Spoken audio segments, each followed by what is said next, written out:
आज हम एक ऐसे इंसान की कहानी में उतर रहे हैं जिसने अपने समय से इतना आगे सोचा, दुनिया को चुनौती दी और जिसकी कीमत उसे अपनी जान देकर चुकानी पड़ी।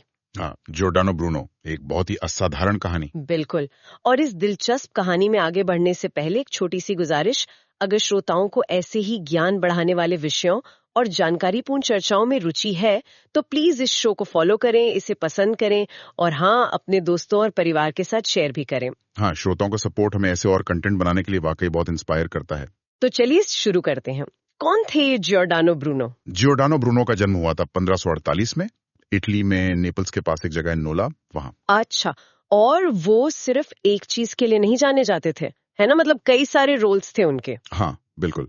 वो एक डोमिनिकन पादरी थे, एक फिलोसोफर यानी दार्शनिक थे, मैथमेटिशियन थे और तो और एस्ट्रोनॉमर भी थे। काफी कुछ थे। हाँ, लेकिन इन सबसे ऊपर शायद उनकी सबसे बड़ी पहचान थी कि वो एक स्वतंत्र विचारक थे, एक फ्री थिंकर। फ्री थिंकर मतलब वो किसी भी बात को, किसी भी विचार को बस इसलिए नहीं मान लेते थे कि वो सालों से चली आ रही है या किसी बड़े आदमी ने कही है।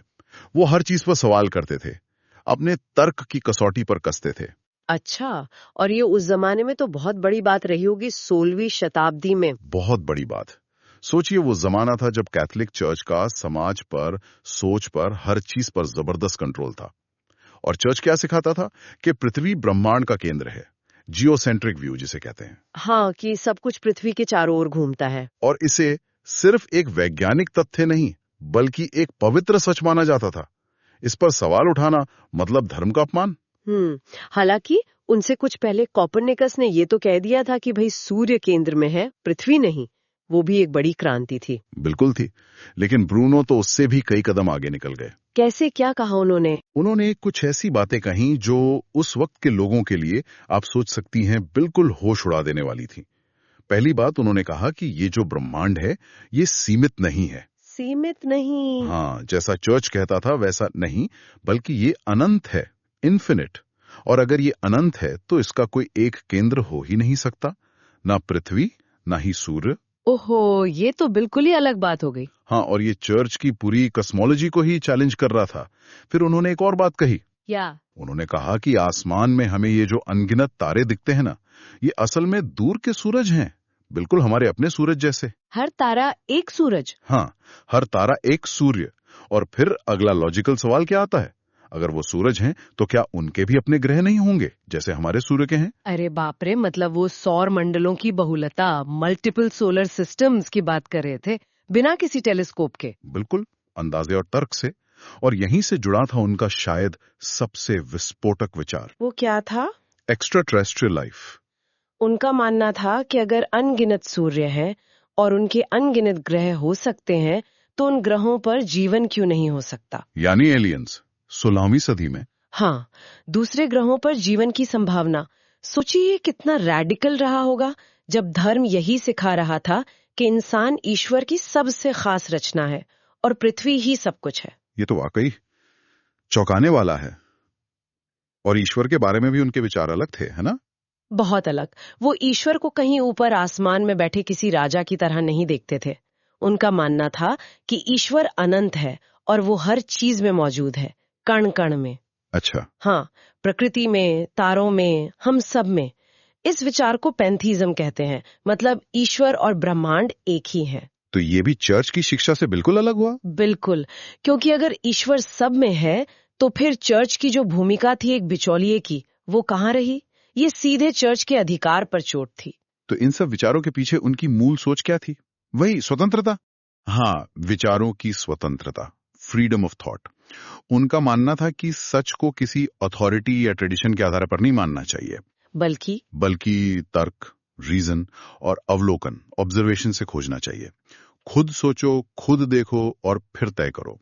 यही उन्हें एक सच्चा फ्री थिंकर बनाता था। तो फिर ये तो तय था कि चर्च के साथ उनका टकराव होगा। टकराव तो होना ही था। चर्च ने उनके विचारों को साफ तौर पर विधर्मी, मतलब हेरेटिकल माना, धर्म के विरुद्ध, खतरनाक, क्योंकि चर्च की सत्ता को चुनौती दे रहे थे। सीधे सीधे उनकी सदियों पुरानी मान्यताओं पर सवाल उठा रहे थे, उनके ज्ञान के एकाधिकार को तोड़ रहे थे। इसीलिए उन्हें मठ छोड़ना पड़ा। हाँ, वो मठ छोड़कर निकल पड़े और फिर वो पूरे यूरोप में घूमे, फ्रांस, इंग्लैंड, जर्मनी, स्विट्जरलैंड। जहां जाते पढ़ाते, बहस करते और अपने विचारों का प्रचार करते, बेबाकी से। उन्हें लोग कैसे लेते थे? मतलब पसंद करते थे या? वो मिलीजुली प्रतिक्रिया थी। देखिए, रेनेसा का दौर भी था, तो कुछ लोग, खासकर बुद्धिजीवी, उनकी प्रतिभा और ज्ञान से बहुत प्रभावित थे। लेकिन ज्यादातर लोग, खासकर जो चर्च के वफादार थे, वो उन्हें घमंडी मानते थे, झगड़ालू और सबसे बढ़कर खतरनाक विधर्मी। वो जहां जाते हंगामा खड़ा हो जाता था। और फिर आखिर में वो पकड़े गए। हाँ, दुर्भाग्य से 1591 में वो इटली वापस लौटे, वेनिस। शायद उन्हें लगा हो कि माहौल कुछ ठीक हो गया होगा, पर ऐसा नहीं था। नहीं, उन्हें धोखा दिया गया और 1592 में वेनिस में गिरफ्तार कर लिया गया और फिर उन्हें रोम भेज दिया गया, रोमन इंक्विजिशन के हवाले। रोमन इंक्विजिशन, ये तो चर्च की वो संस्था थी जो ऐसे विचारों को कुचलने के लिए जानी जाती थी। बिल्कुल। और रोम में ब्रूनो के जीवन का सबसे मुश्किल दौर शुरू हुआ। मुकदमा चला उन पर। हाँ, और वो कोई छोटा मोटा मुकदमा नहीं था। पूरे 7 साल तक उन्हें रोम की जेल में रखा गया। 7 साल? हाँ, इस दौरान लगातार पूछताछ हुई, उन पर भयानक दबाव डाला गया, मानसिक और शायद शारीरिक भी, कि वो अपने विचारों को गलत मान लें, उन्हें त्याग दें, माफी मांग लें। क्या उन्हें यातनाएं भी दी गईं? ऐसा कहा जाता है। इंक्विजिशन इसके लिए कुख्यात था। कोशिश यही थी कि उनका संकल्प तोड़ दिया जाए। लेकिन क्या वो टूटे? क्या उन्होंने अपने विचार छोड़े? नहीं, यही ब्रूनो की कहानी का सबसे दमदार पहलू है। इतना सब झेलने के बाद भी वो अपनी बात पर अड़े रहे। उन्होंने इनकार कर दिया? साफ इनकार कर दिया। उन्होंने अपने अनंत ब्रह्मांड, अनगिनत दुनियाओं, ईश्वर की सर्वव्यापकता, इन विचारों को नकारने से मना कर दिया। वो उस सच पर कायम रहे जिसे वो मानते थे, जानते थे कि इसकी कीमत जान भी हो सकती है। और फिर फैसला आया? हाँ, फरवरी 1600 में 7 साल की कैद के बाद फैसला वही था जिसकी आशंका थी।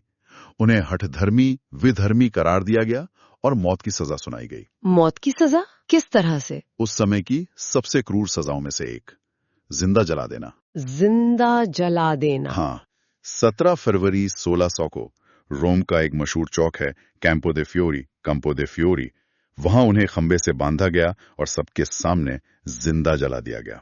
ये सजा सिर्फ मारने के लिए नहीं, बल्कि एक उदाहरण सेट करने के लिए भी दी जाती थी, है ना? बिल्कुल, दूसरों को डराने के लिए, चर्च की सत्ता दिखाने के लिए। लेकिन कहते हैं कि जब उन्हें सजा सुनाई गई तब भी वो डरे नहीं। नहीं, एक कहानी बहुत मशहूर है कि जब जजों ने उन्हें सजा सुनाई तो ब्रूनो ने उनकी तरफ देखकर कहा, शायद तुम जो मुझे ये सजा सुना रहे हो, इसे सुनाते हुए मुझसे ज्यादा डर रहे हो। गजब का साहस, अदम्य साहस, मौत के सामने भी निडर। तो ब्रूनो को जला दिया गया। हाँ, पर क्या उनके विचार भी खत्म हो गए? नहीं, बिल्कुल नहीं। यही तो इतिहास का कमाल है। शरीर नष्ट हो गया, पर विचार तो हवा में थे। और सच तो ये है कि उनके कई विचार अपने समय से सदियों आगे थे। जैसे?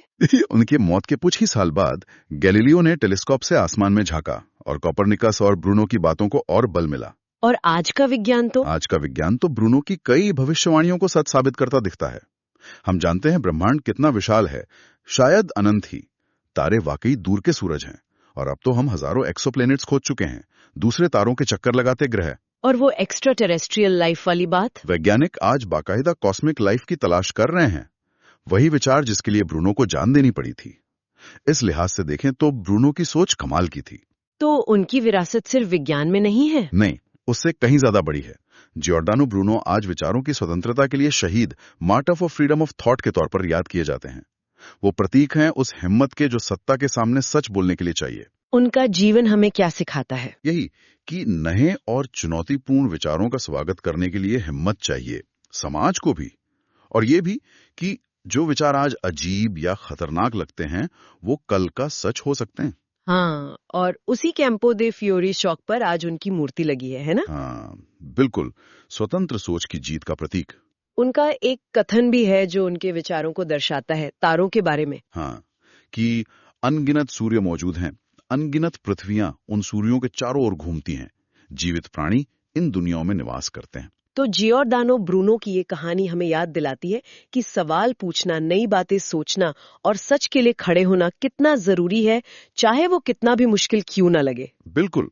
और ये आज के लिए भी एक सवाल छोड़ जाती है, क्या आज भी हमारे समाज में ऐसे विचार हैं जिन्हें लोग आसानी से स्वीकार नहीं करते, जिन पर हंसा जाता है या जिन्हें खतरनाक माना जाता है, लेकिन शायद उनमें भविष्य का कोई बड़ा सच छुपा हो?